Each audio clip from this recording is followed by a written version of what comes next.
G'day and welcome everyone. It's Luke and Shady from the Rossoneri Roundup podcast. How are you going, Shady? Hey Luke, how are you going? I'm good. How are you? I'm excellent. Obviously yesterday, huge news, huge podcast today. We're back in the Champions League. Where we belong, back home. Back. We're finally back after 7 years in the wilderness. We're finally back. No more Europa, no more anything else. We're back. No Super League, nothing. Champions League. And I love it like that. That's the way to go. Yeah, I wouldn't be having any of that Conference League or Europa League or any of that. Yeah, I mean, as much as I love that Rio Ave match, Yeah. I'm happy to be up with the big boys again. Yeah. Obviously, a big match yesterday morning in the early hours of Monday morning for us. We beat Atalanta. Yeah, it was a real nail biter. It was just such a tense 90 minutes, wasn't it? But I think we handled the game really well.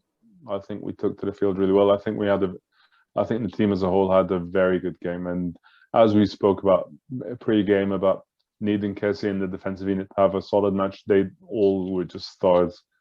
It was really good. We held the ball up really well. We did what we had to do to beat them. Let's not forget Atalanta have had a really good run against us lately, so it was really good just to win in the fashion that we did and to do things the way we did, and then just to nullify all their threats, basically, be it from Malinowski or Zapata or Muriel, even when he came on in the second half. We had a very good game, I think. I was very happy with what we did. Yeah, and I think considering that we're one of the youngest teams in Europe, if you're watching that match, you might have forgotten that, because I thought it was quite a matured performance by us, that even though there was a lot on the line, it wasn't as if we were just throwing crazy attempts out there. It was very controlled. It looked like we knew what we were doing the whole time. The back line, the defense was terrific, I thought. I think they've been terrific over the last 5 matches. And yeah, they really stood up. And as you said, they nullified that famous Atalanta attack. As much as it will pain a lot of people, I think Gigio had a good match. I think he stood up when he needed to. Our man, Frank Kessie, had a terrific match. I mean, the thing that stands out for me for Kessie, I can't not mention is that, you know, when he was in the corner and he was just holding the ball up, and it took about 4 or 5 Atalanta players to finally push him out. Exactly. It kind of like resembled the whole match, that it wasn't, probably if you weren't a Milan fan, it probably wasn't the best match to watch, but we just did what we had to. And even the goals, you know, both penalties, but it was hard earned. And yeah, we got the 3 points. Yeah, exactly. I think it wasn't one for the neutrals, definitely. I mean, it was a photo finish for Champions League spots in general, but our game wasn't necessarily the most, I don't know, technically it wasn't like the most aesthetically pleasing game, but it was brilliant for us. And yeah, Kessie I think the whole team was like really focused. You could tell from a lot of things. Kessie is a great example of that. The way he took on the whole Atalanta team towards the corner was like something out of John Wick. It was crazy. He had like 5 players kicking, punching at him, and he's still Frank the Tank. They don't call him the Tank for no reason. But everyone was focused. You saw Calabria after we scored in the first half. He was talking to the players, just like kind of motivating them, encouraging them to keep going. So it was an amazing performance from the whole team. I think everyone was focused. Everybody knew what they had to do. You saw Dalot when he came on. You saw even Krunic when he came on. Everybody was on a mission, and that's the kind of mentality we needed. We kind of needed that siege mentality, I guess.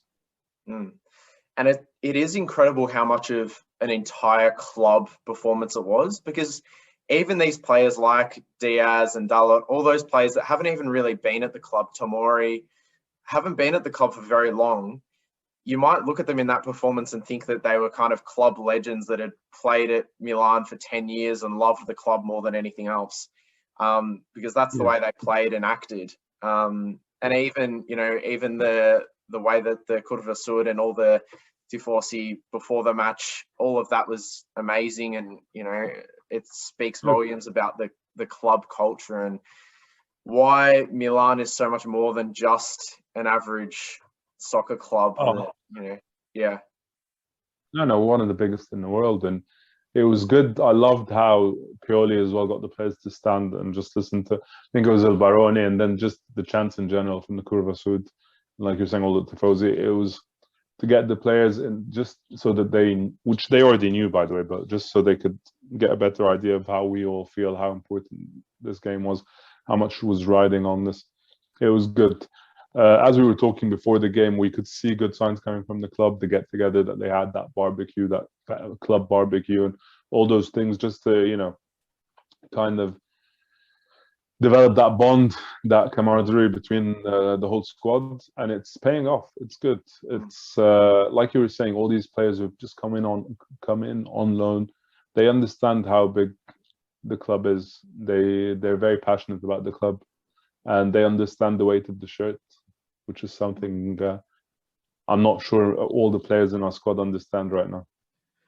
Yeah, we might talk about that in a little bit, but how much, lots to talk about. How much of that do you put, because I mean, when you look at, I mean, even last season, year before, we came close to that top 4 finish, but just fell short. How much do you put down to that being with kind of those leaders, maybe Kessie, Ibrahimovic, Kjaer, all of those types of players stepping up and filling that role? Definitely, they play an integral role. I think it was the squad as a whole. We have that, to an extent, the nucleus, so the core of the squad has been constant for the past couple of years. We've had, obviously, significant additions such as Ibrahimovic, but the Kessies, in defense, core of the squad has been constant to a degree, I mean, to an extent, these past couple of seasons. So it's just that we've added more leaders, we've got a bit more structure and leadership within the squad, and the players themselves have matured. They've been, like you said, we've already come close, so we kind of know what it's almost like. Just needed to go that extra step. That being said, this is still a work in progress. I don't think getting to the Champions League is the be-all and end-all. This is just the first step. These players, like we're saying, know how big this club is, and that means that getting to the Champions League should be a given. We've been through a dark period, and that's fine, but now we're starting. I'm hoping, fingers crossed, that we've turned the corner, so that means we should start to fight for these titles. Fight for the Champions League, fight for the Scudetto, hopefully not drop anymore. Win some silverware next season. Yeah. And I think if you look at it in the sense that what would have been the outlook if we had have lost that match, and remember that the Atalanta match was only one match in terms of the whole season. What would have everyone been thinking? Probably people would have been saying Pioli out and all of these kinds of things. I mean, it's a pretty different reality from that. So I guess we've got to be careful not to lift our kind of view of the club too much, that it's still the same club that people were complaining about after the Cagliari match and saying that there are all these big problems. In saying that, I think Pioli actually has done a good job. That I think, I think he has to have had, I mean, a pretty big influence in this change. I don't know whether the same thing would have happened if Gattuso was still around. Maybe not. I don't think. I mean, I think the Napoli lineup this season was pretty good, and we saw what happened there. So I think Pioli was a good decision to keep on in terms of Ragnick and all of that. And I think it'll be interesting to see what we can build off this with him. Yeah, definitely. Let's see how far we can go with him. He's definitely got the players' trust. He's got the management's trust. He knows how to work with everyone. So let's just give him, I guess, I think not give him the benefit of that. He deserved this. He's earned this. There are definitely reservations, like you were saying, about the way we play. And I was happy actually to read how Pioli addressed that in the post Atalanta in the conference. He was talking about reflecting on the season. He was like, look, there's a There are a lot of things we've been looking at, especially when teams come to San Siro and kind of close out all the spaces. We kind of struggle, and we have to work on that. So I was actually happy to read that, because that's what we've been shouting off the rooftops for ages now. That we just need to create more at home. We need to do better at home. So yeah, he's earned by any measure, he's earned it. Yeah. Obviously, we're disappointed we dropped off in the second half of the season, but like you said, this is a young squad. And if someone had come to any one of us, I think the vast majority of us, if you'd come up to us at the start of the season and been like, you're going to finish second and qualify for the Champions League, I think we'd all take it. Yeah. We're disappointed because we dropped off where we were like first until February, basically. And it all kind of went downhill after the derby. Yeah. Or actually before the derby, starting from the Juventus game we lost at home. It was a bit of a downward spiral, but we've had a really bad run with injuries, with the pressure of all the games. So it's okay. It's okay. It's a learning curve. Yeah. And hopefully next season with the Champions League, this set of players are like the vast majority of them will be still at the club. They'll have a bit more experience. They'll be able to handle it better. And I hope whatever the hell's going on with the medical stuff or whatever is happening with the training, that gets sorted next year, so we don't have the same amount of injuries. It's normal to get injuries, but not, I mean, it's just crazy. Yeah.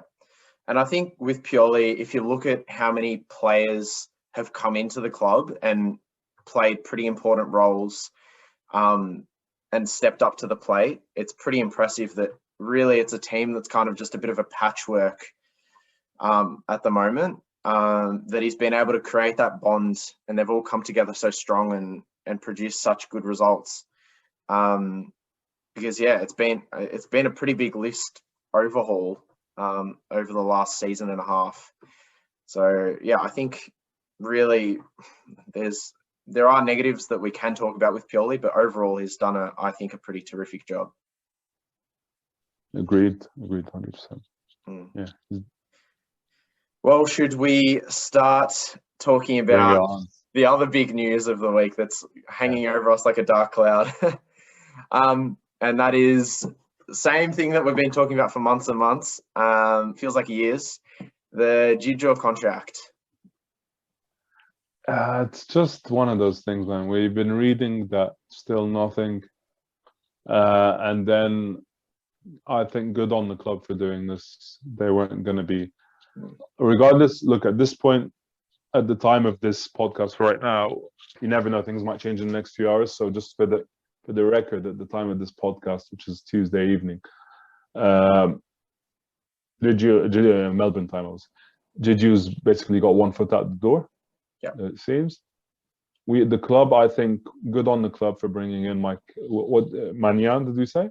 Was it pronunciation? Yeah, from Lille. I haven't seen too much of him, to be honest, but Lille, he finished with like a really good amount of clean sheets, 12 or 13 clean sheets in Ligue 1 this year, and they won the league. Lille won the league for the first time in 10 years, so he had a really good season. He's 25 years old, so which is by goalkeeper standards, he's youngish. Yeah. He's obviously a really good keeper, so good on the club for bringing him in. I don't understand what Gigio is trying to prove, him and Raiola. I don't know what they're up to, because this is dragged on. We've been talking about this in the podcast for a year now. Honestly, it's been a year.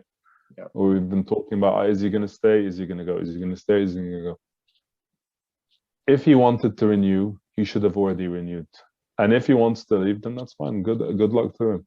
But I mean, again, my only beef is he's a professional. This is professional football in this day and age. I get it. I mean, your loyalty is basically to your short career, and you try to get the best.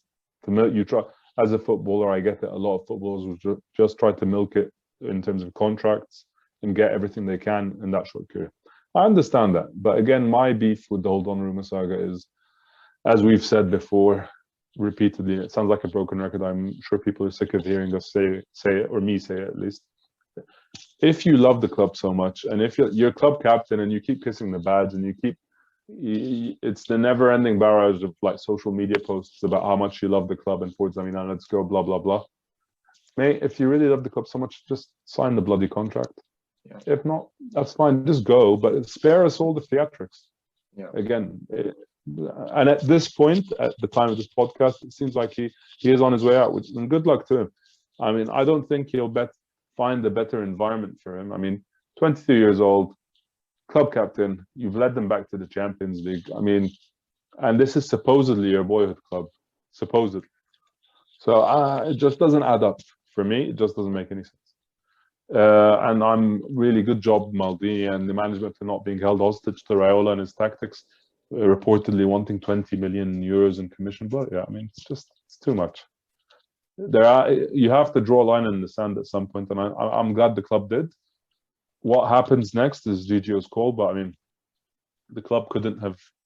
I mean, I do not blame the club one bit, and good luck to him if he goes to Juventus or wherever. I mean, good luck.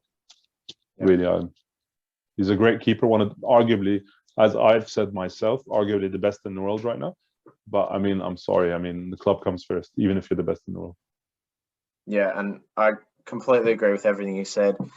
I have to applaud the club completely with what they've done here, especially just in the way that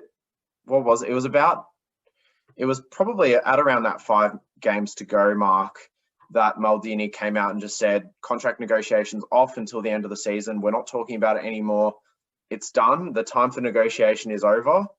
If he wants to resign, we can talk about it at the end of the season. But at the moment, we're focusing on these last however many games, which was completely the correct decision, I think, at the time. Oh, yeah, 100%. It was the way to go. Yeah, and it's extremely disappointing what's happened, I think, for the club and even for Gigio. I don't understand it at all because it as you said, for someone that loves the club, his name really is being dragged through the dirt at the moment. And yeah, his legacy in terms of being a Milan player, he could be that kind of next Maldini, next Baresi, all of them, club captain, maybe game record holder for the club, all of these kinds of things, win cups, bring the club back to glory, all of that. And just, it doesn't make sense to sell it all away for a couple of million extra each season. Exactly, it doesn't make sense, particularly already when he's been offered 8 million a season. I don't think that's anything to sneeze at. That's a lot of money, and more than most players that will ever play, more than most people ever. So it doesn't make sense. The whole Champions League argument that we thought was kind of one of the factors playing into his mind, clearly that's not the case. If you said goodbye to the change room, none of it makes sense. Zero sense. It doesn't make any sense. And yeah, I mean, and he's a goalkeeper, so he's 22. He's making 8 million now. If Oli is motivated by his money, why don't you stick around, help this team win the league and the Champions League? And surely you're going to be around for a few more contracts. You're a goalkeeper. You can keep going till like 40 years old. Yeah. You know what I mean? So, I mean, it's just whoever's advising him. I mean, obviously it's Raiola, but whoever like in his closer circle of advisors, family or what. I mean, I don't know. I don't know how he's wired. I mean, his brain's wired. I don't know. But hey, good luck to him. But I don't blame any professional for acting as a Shevchenko left us when Kaká left us. I mean, and they were never the same players, obviously, when they left Milan, and and even they tried to come back, they were never the same players. It's just like that. For a lot of players, Milan is an irreplaceable environment. The family environment and atmosphere we have, the way they're not going to find that. Donnarumma's not going to find that at any other club. But if he wants to find that out for himself, good luck to him. Good luck to him. But again, my only issue was only just the emotional roller coaster he put us through. Just be honest. Just be a man up and just say, you know what, I want to go play for more money. It's very simple. And especially from a supposed leader of the squad and quite a young squad at that. Exactly. Just say I want to go for more money. Then good luck, but don't give us the drama. Yep, absolutely. Hakan? Same story, but even less. I care even less because Hakan's definitely not going to find the better club. I mean, Hakan's a great player. Don't get me wrong; he is a great player. Yeah. But I mean, if we can replace Donnarumma, which we to an extent we have, we can definitely replace him. It's that simple. Yeah. Yeah, I agree. And Hakan is a bit different because I guess he's got massive offers from, is it Saudi Arabia? So I think. I thought, yeah. Yeah. So I don't know. The rumors are all over, but I think, yeah. Yeah. So for him, I think it's a pretty clear, just money decision. Yeah. And if he wants to go, as a bit the same. Good luck to him. He's been a big part of our success over this year. But he's notoriously, on and off, hot and cold. So he's very inconsistent. Yeah, and I mean, with the club lining up DePaul and Ilicic and these kinds of players, he is replaceable. So with the allure of Champions League as well, a lot of players from all over Europe are going to want to come over, and you can probably get a younger, better player for the same wages. Look, mate, we were just saying we had 2 Ballon d'Or winners that left us for different reasons. I think Shevchenko was mainly more money related. Yep. Kaká was more sporting. He'd always dreamed of Real Madrid, and he'd already said that as a kid. Sorry, in interviews he'd said that as a kid he always dreamt of it. So, but either way, look, if Milan was able to go on after these players, then I'm sure we'll be able to go after Donnarumma and Hakan if they choose to leave. It's their loss. Good luck to them. They've been great servants for the club. On the pitch, they were both amazing. But hey, it's your loss. It's that simple. Yeah. Yeah, and I guess at the moment it's just their decision on whether they want to be a part of the club that seemingly, to all of our minds, is heading in the right direction. They can stick on board. Otherwise, as Maldini's proven with most other positions, they're replaceable. So they're not going to get in our way. We're going to, hopefully we still get to that, that success in the end, with or without them. We'll get there. We'll get there. This club has a very rich history. It's one of the biggest clubs in the world. We'll get to it. We'll win that 8th Champions League title. We'll get our 19th Scudetto. We'll get our 20. We'll get that second Stella. We'll do all of that. It's going to happen. If you want to stick around, that's fine. If not, good luck. But yeah, Milan's never gonna. No one should ever be able to blackmail Milan. It's that simple. Yeah. Well, on that, we could talk forever and ever on those, but we better wrap it up. We're going to do a full season recap next week. Delve into all of the nooks and crannies of the season, go into everything, all of that, which will be exciting. Look forward to that. Yep. We'll dissect position by position, I guess, go through player by player. Yeah. And we'll review the season. So I mean, we'll let the dust settle a little bit, and go from there. Sounds like a plan. Until then, Shady, as always, Forza Milan, and how good is the Champions League? Oh, amazing. Amazing. Forza Milan. All right, speak to you then. See ya. See you next week, mate. Cheers. Bye.